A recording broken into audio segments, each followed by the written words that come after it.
오늘 여러분과 같이 나눌 말씀의 제목은 인생의 다른 길이라는 제목으로 같이 은혜를 나누고자 합니다. 육성 경기를 보게 되면 우리 인생과 너무나도 흡사하다라고 하는 그런 생각이 듭니다.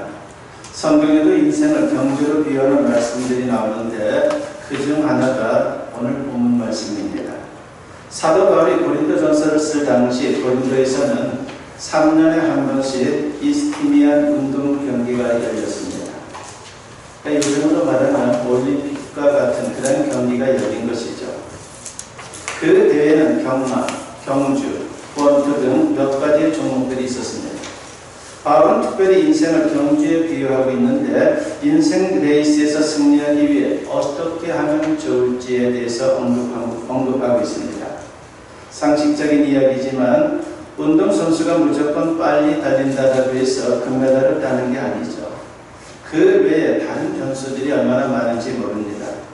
전도서 9장 11절에는 이런 말씀을 합니다. 내가 다시 해 아래에서 보니 빠른 경주자들이라고 선착하는 것이 아니며 라고 했습니다. 빨리 달린다라고 해서 먼저 도착하고 우승하는 것이 아니다라고 하는 것이죠. 우리 인생도 마찬가지입니다. 자기 나름대로 무조건 열심히 노력하면 됩니까? 그렇지 않다는 겁니다. 그러면 과연 어떻게 해야 인생에서 승리할 수 있습니까? 오늘 본문을 중심으로 해서 인생 경주에서 승리하는 비결 4가지에 대해서 같이 생각하면서 은혜를 나누고자 합니다. 첫째는 분명한 목표를 정해야 한다라고 그렇게 말씀드릴 수가 있습니다. 무슨 일을 하든 목표와 방향이 중요한 것이죠. 아무리 열심히 달려도 방향이 틀리면 실패할 수밖에 없습니다. 인생도 마찬가지입니다. 무턱대고 열심히 사는 게 대수가 아닙니다. 올바른 방향과 분명한 목표가 있어야 합니다. 오늘 보면 24절과 26절 말씀을 보면 운동장에서 다름질하는 자들이 다 달릴지라도 오직 상을 받는 사람은 한 사람인 줄을 너희가 알지 못하느냐. 너희도 상을 받도록 이와 같이 다름질하라. 그리고 26절에 보면 그러므로 나는 다름질하기를 향방 없는 것 같이 아니하고 싸우기를 허공을 치는 것 같지 아니하며 라고 했습니다. 여기서 향방이라고 하는 것은 목표를 가리키는 것입니다. 경주에서 가장 중요한 것은 목표입니다. 말하자면 결승점을 말하는 것이죠. 목표가 없으면 아무리 잘 달려도 소용이 없다라고 하는 겁니다. 이어서 허공을 친다는 것은 권투 선수가 펀치를 날리는 것을 연상하면 됩니다. 가게는 목표가 없으면 쓸데없이 헛수고만 할 수 있다라고 하는 것입니다. 올바른 목표가 없으면 인생이 어떻게 됩니까? 잠언 14장 12절에서 지혜자는 이런 말씀을 하죠. 어떤 길은 사람이 보기에 바르나 필경은 사망의 길입니다. 했습니다. 죽는 길인 줄도 모르고 멸망의 길인 줄도 모르고 달려간다는 겁니다. 자기는 성공할 줄 알았습니다. 행복할 줄 알았습니다. 그런데 그게 착각일 수 있다는 거죠. 그러므로 올바른 방향과 분명한 목표를 정하는 것은 대단히 중요한 겁니다. 그렇다면 성도가 지향해야 할 목표는 무엇입니까? 세상에서의 헛된 목표가 아닙니다. 세속적인 목표는 성취하지 못해도 속상하지만 성취한다 할지라도 허망해질 수가 있어요. 그래서 버나드 쇼가 이런 말을 한 적이 있습니다. 인간에게는 2가지 절망이 있다. 하나는 내 목표대로 성취하지 못했을 때의 절망이요, 또 하나는 성취한 이후의 절망이다 라고 하는 말을 했습니다. 세상에 속한 목표는 다 그렇습니다. 우리가 지향해야 될 목표는 영원한 하늘나라입니다. 즉 천국이에요. 그게 우리의 목표입니다. 천국을 향해서 하루 뛰어가는 겁니다. 사도 바울은 빌립보서 3장 14절에서 이런 말씀을 하죠. 표대를 향하여 그리스도 예수 안에서 하나님이 위에서 부르신 부름의 상을 위하여 달려가노라고 했습니다. 우리의 목표는 무엇보다 천국에 들어가 영생하는 겁니다. 천하를 허령해도 나중에 천국에 들어가지 못하면요 아무 소용이 없어요. 오히려 더 비참하고 안타까울 뿐입니다. 그런데 또 한 가지 목표는 천국에 들어가되 하나님으로부터 상급을 받는 것입니다. 바울은 인생 목표가 분명했죠. 사도 바울이 살던 시대에 우승자들에게 수여하던 것이 월계관입니다. 우리가 영화 같은 데 보면 월계가 씌워주는 장면 너무나도 잘 기억하고 있죠. 당시로서는 최고의 영예였지만 어떻습니까? 쉽게 시들어버립니다. 그래서 썩을 멸류관이다 라고 그렇게 부르는 겁니다. 우리의 목표는 썩지 않은 멸류관이어야 합니다. 영원한 하늘나라의 멸류관인 것이죠. 그러니까 인생의 올바른 목표, 분명한 목표는 영원한 것이어야 합니다. 예수님을 믿고 영생을 얻어 천국에 들어가고 장차 주님 앞에 섰을 때 하늘의 상을 받아야 하는 것입니다. 이를 위해 우리는 하나님의 영광을 위해 살고 사랑하며 살고 복음을 전파하며 살아야 되는 것이죠. 이것만이 후회 없는 인생을 사는 그런 모습인 것입니다. 인도네시아라고 하는 나라를 여러분들 많이 들어봤죠. 인도네시아는 이슬람 국가입니다. 이 나라에 사는 투스타 장성 출신 크리스찬의 이야기입니다. 별을 2개까지 다루는 그런 장군의 이야기예요. 중2 때 살아계신 하나님을 경험하게 되었고 아예 드러내놓고 복음을 증거하는 분인데 그렇게 하는 것은 이슬람 국가인 그곳에서는 위험할 수가 있어요. 특히 군인으로서는 진급을 포기하는 것과 똑같은 것입니다. 인생의 목표가 달라졌기 때문에 이분이 방향을 전환합니다. 장군이 안 되더라도 나는 천국을 향해서 가는 사람답게 살겠노라 결심하고서 그는 주님을 증거하는 그런 인생을 살았습니다. 다른 사람들은 진급에 목숨을 걸지만 이분의 목표는 하나님의 영광을 드러내는 것이고 인도네시아 복음에 헌신하는 것입니다. 그러니까 무서울 게 없었어요. 하나님이 함께하니까 어려운 여건에서도 다른 사람들의 예상과는 달리 그 이슬람 국가에서 별을 2개까지 달았습니다. 하나님의 나라와 의를 먼저 구하면 모든 것을 도와주시는 하나님의 은혜였고 하나님의 역사였습니다. 우리가 인생을 살다가 언젠가는 이 세상을 떠나게 됩니다. 바로 그날 하나님 앞에서 천국에 들어가느냐 못 들어가느냐 더 나아가 상을 받느냐 못 받느냐가 결정나게 될 것입니다. 아무쪼록 저와 여러분은 분명한 목표를 세우고 인생을 살 수 있기를 바랍니다. 그래서 천국의 기쁨과 감격을 맛볼 수 있는 우리 모든 성도님들이 되었으면 합니다. 두 번째로 우리가 인생 경주에서 승리하려면요 끝까지 최선을 다해야 한다라고 그렇게 사도 바울은 강조를 합니다. 일단 인생의 목표 방향이 정해지면요 최선을 다하는 것은 너무나도 중요한 것이죠. 아무리 분명한 목표를 세운다 하더라도 최선을 다하지 않으면 항상 제자리 걸음입니다. 우리가 성경에 있는 말씀대로 하면 악하고 게으른 종이 되는 것이죠. 나는 예수님 믿으니까 그냥 죽어도 천국이야 라고 하면서 아무것도 하지 않고 엉뚱한 짓만 하면요 그 인생은 너무나도 비참하다고 하는 겁니다. 그렇게 살아서는 안 된다는 것이죠. 본문 24절과 25절에 보면 너희도 상을 받도록 이와 같이 다름질하라 이기기를 다투는 자마다라고 하는 말씀이 나옵니다. 다름질하라 이기기를 다투라 이 말은요 달리 표현하면 최선을 다하라고 하는 것입니다. 다른 사람들과 경쟁해서 이기라는 것이 아니라 경주에서 이기기 위해 사력을 다하듯이 인내하며 최선을 다하라고 하는 것이죠.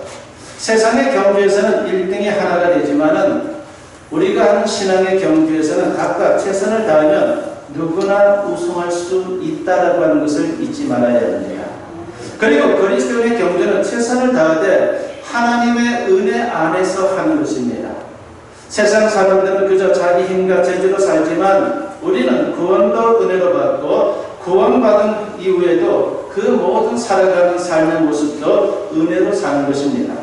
바울은 그런 삶의 방식이 어떤 것인지 자신의 삶을 예로 들고 있습니다. 그게 바로 고린도전서 15장 10절 말씀인 것이죠. 그러나 내가 나 된 것은 하나님의 은혜로 된 것이니 내게 주신 그의 은혜가 헛되지 아니하여 내가 모든 사도보다 더 많이 수고하였으나 내가 한 것이 아니요 오직 나와 함께 하신 하나님의 은혜로라고 그렇게 고백을 합니다.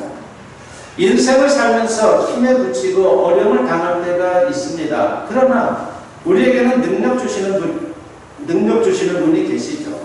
그러므로 하나님의 은혜 안에서 최선을 다해야 합니다. 그래서 하나님의 은혜를 기억하는 것이 우리에게 대단히 중요한 거예요. 내가 열심히 일하더라도 하나님의 은혜 안에서 하나님의 은혜가 있다라고 하는 것을 기억하는 것은 우리에게 큰 힘이 되는 겁니다.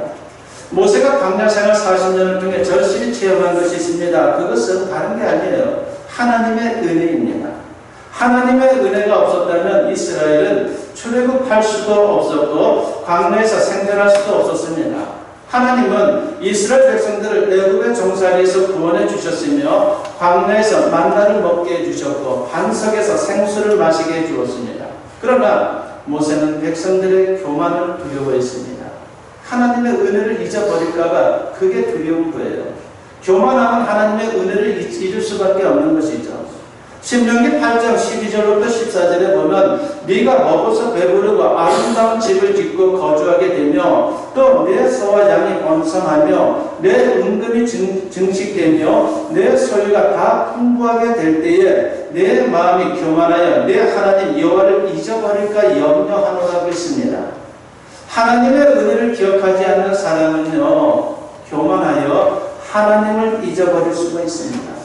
반면에 하나님의 은혜를 기억하는 사람은 결코 하나님을 잊지 않습니다.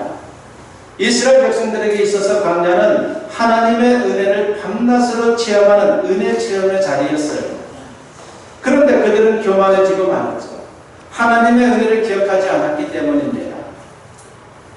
USC 대학에서 정치학 박사 학위를 받고 페퍼다인 대학에서 교수 생활을 하던 김충근 박사님이라고 하는 분이 있습니다.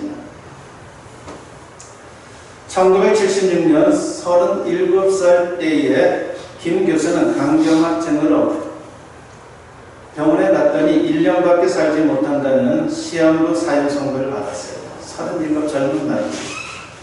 얼마나 참으로 비참했겠습니까? 그런데 그때 그는 빅베어 산에 올라가서 6일간 금식을 하며 기도를 했습니다. 주님, 꺼져가는 이 생명을 다시 살려주시면 모든 것을 하나님께 바치겠습니다. 야복강에서 하나님과 씨름하던 야곱을 떠올리며 기도하던 중에 그는 하나님의 크신 은혜로 자신의 모든 죄를 회개하고 다시 태어나게 됩니다. 병이 깨끗하게 다 나은 거예요. 제2의 인생을 새롭게 시작하게 된 이분은 1993년 북미주 예수 대각성 운동인 자마라고 하는 것을 창설하게 됩니다. 영적으로 타락해가는 미국을 청교도 신앙으로 회복시키기 위해 크게 헌신하는 그가 말끝마다 잊지 않고 강조하는 고백이 있어요. 이런 고백입니다. 정말 하나님의 은혜가 아니면 어떻게 오늘의 내가 존재할 수 있었겠습니까? 나의 모든 것은 다 하나님의 은혜로 된 것입니다. 이 운동을 전개하면서 한시도 하나님의 은혜를 잊은 적이 없습니다. 라고 그렇게 사람들에게 간증을 하는 겁니다. 하나님의 은혜를 잊은 적이 없는 사람은 어떻습니까? 최선을 다하게 되는 거예요. 그리고 또 한 가지 최선을 다하되 끝까지 최선을 다해야 합니다. 주님 부르시는 그날까지 끝까지 최선을 다해야 합니다. 중도에 포기한다든지 혹은 이젠 됐다는 식으로 태만하면요 하나님이 기뻐하지 않습니다. 사도 바울은 숨지는 그 순간까지 최선을 다했습니다. 디모데후서 4장 7절과 8절에 보면 사도 바울의 고백이 나오죠. 나는 선한 싸움을 싸우고 나의 달려갈 길을 마치고 믿음을 지켰으니 이제 후로는 나를 위하여 의의 면류관이 예비되었으므로 주 곧 의로우신 재판장이 그날에 내게 주실 것이며 내게만 아니라 주의 나타나심을 사모하는 모든 자에게 또니라 했습니다. 지금은 고인이 되신 방지일 목사님이라고 하는 분이 계십니다. 이분은 아주 장수를 하셨어요. 103세까지 사신 분입니다. 그런데 그분은 돌아가실 때까지 매일 새벽 5시에 기상해서 샤워하고 그리고 기도했습니다. 거기다가 월요일과 목요일에는 후배 목회자들을 위해서 성경 공부를 인도했습니다. 그 외에 여러 교회와 여러 집회에서 설교를 했습니다. 100세가 넘은 나이에 참 쉬운 일이 아니죠. 그분의 좌우명입니다. 이런 좌우명으로 그분은 평생을 살았던 거예요. 달아서 죽을지언정 녹슬어서 죽지는 않겠다. 얼마나 최선을 다했는지 우리가 분명히 알 수 있죠. 끝까지 최선을 다하는 삶이란 바로 이런 겁니다. 아무쪼록 인생의 마지막 순간까지 최선을 다함으로 승리의 면류관을 받아 누리는 우리 모든 성도님들이 되었으면 합니다. 세 번째로 인생 경주에서 승리하려면요, 범사에 절제해야 합니다. 절제가 또 중요한 거죠. 여러분, 인생 경주에서 승리하기 위해 빼놓지 말아야 할 번째, 그건 절제입니다.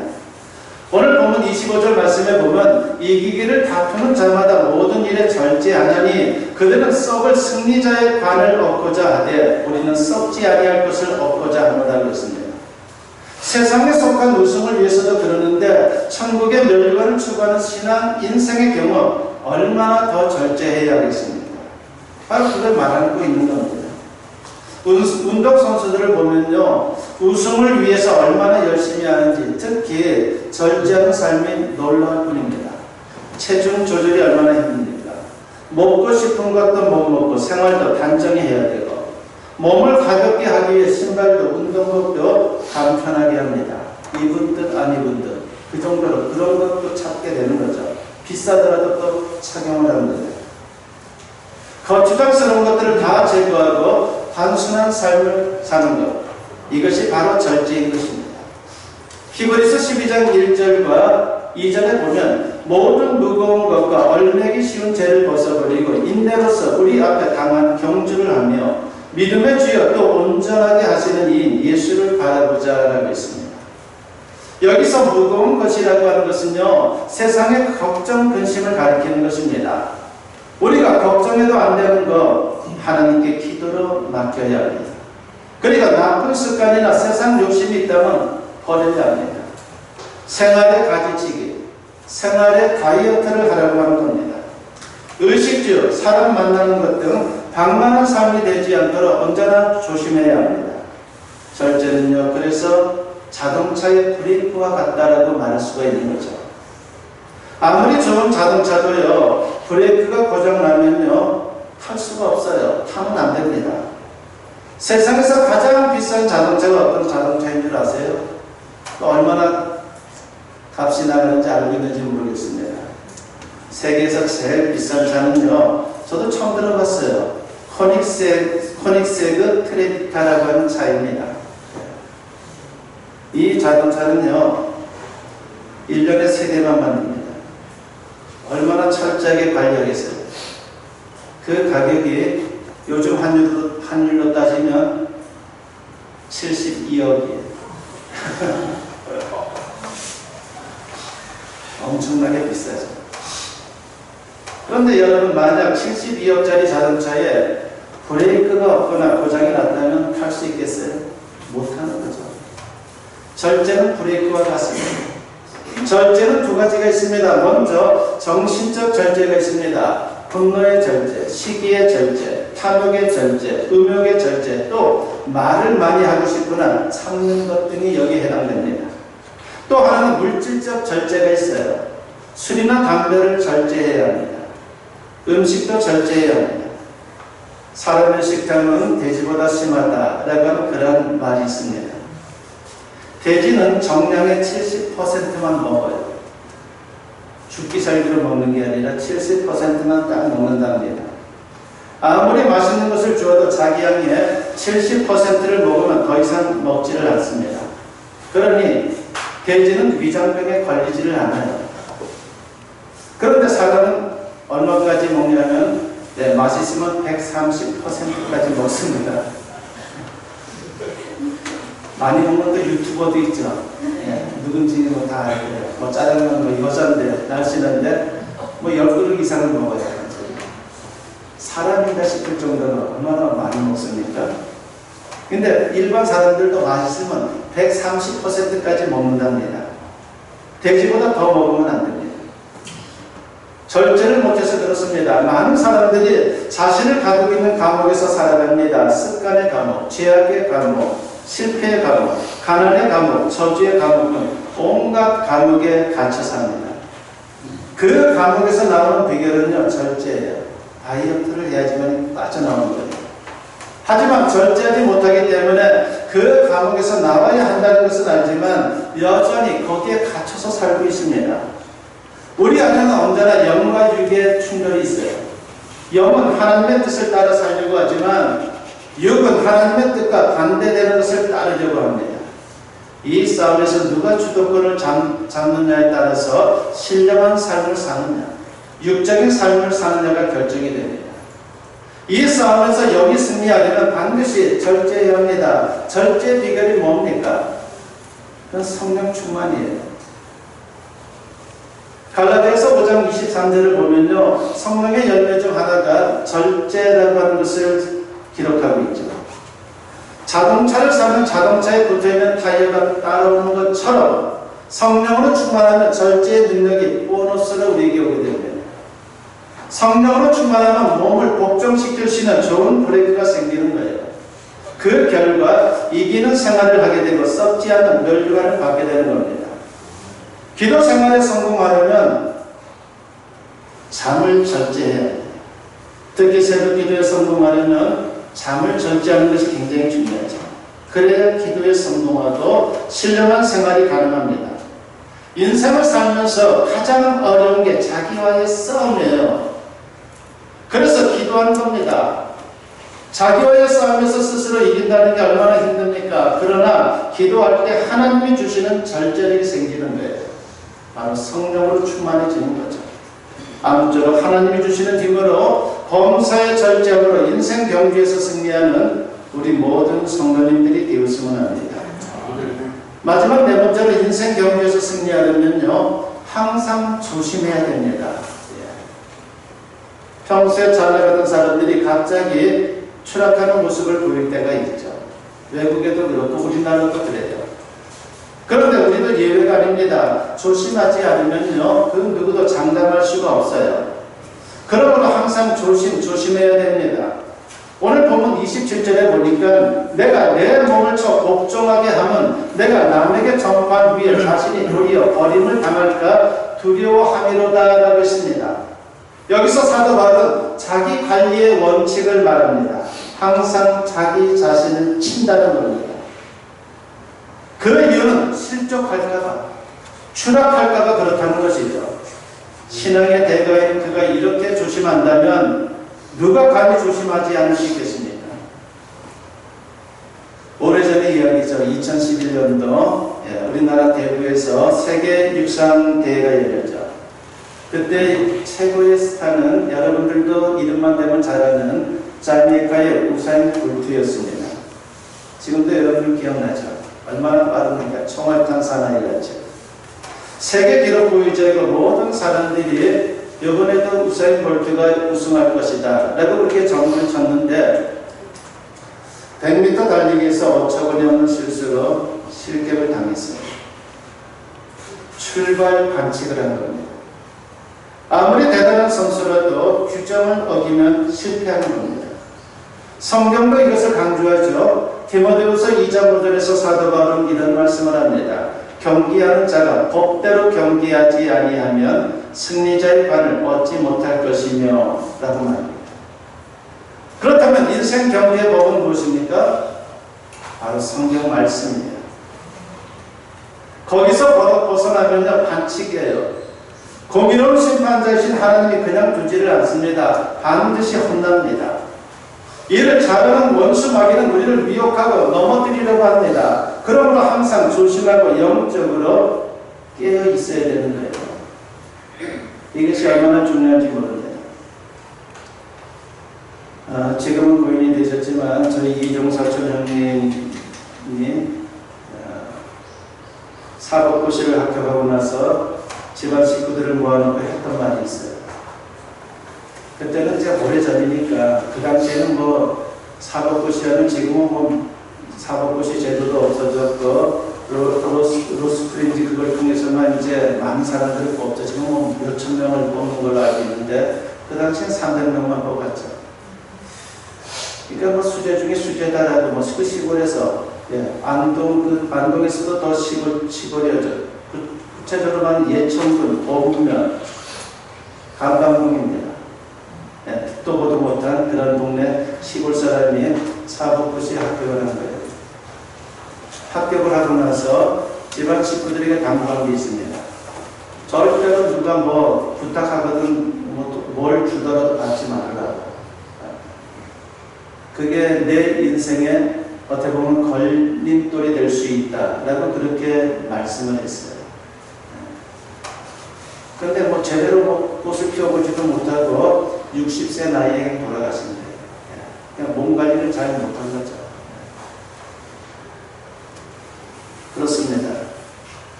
그 형님의 말대로 조심하지 않으면 어느 날 갑자기 훅 갈 수도 있다라고 하는 것. 그것이 우리 인생인 것이죠. 그래서 항상 조심하고 영적으로 깨어있는 것은 우리에게 너무나도 소중합니다. 베드로전서 5장 8절에서 사도 베드로가 이런 말씀을 하죠. 근신하라 깨어라 너희 대적 마귀는 우는 사자같이 두루다니며 삼킬 자를 찾나니라고 있습니다. 그리고 사도 바울은 고린도전서 10장 12절에서 경고합니다. 그런즉 선줄로 생각하는 자는 넘어질까 조심하라고 말합니다. 이 구절을 읽을 때면 항상 자전거가 생각납니다. 우리 인생은 자전거를 타는 것과 같죠. 계속 달려야 합니다.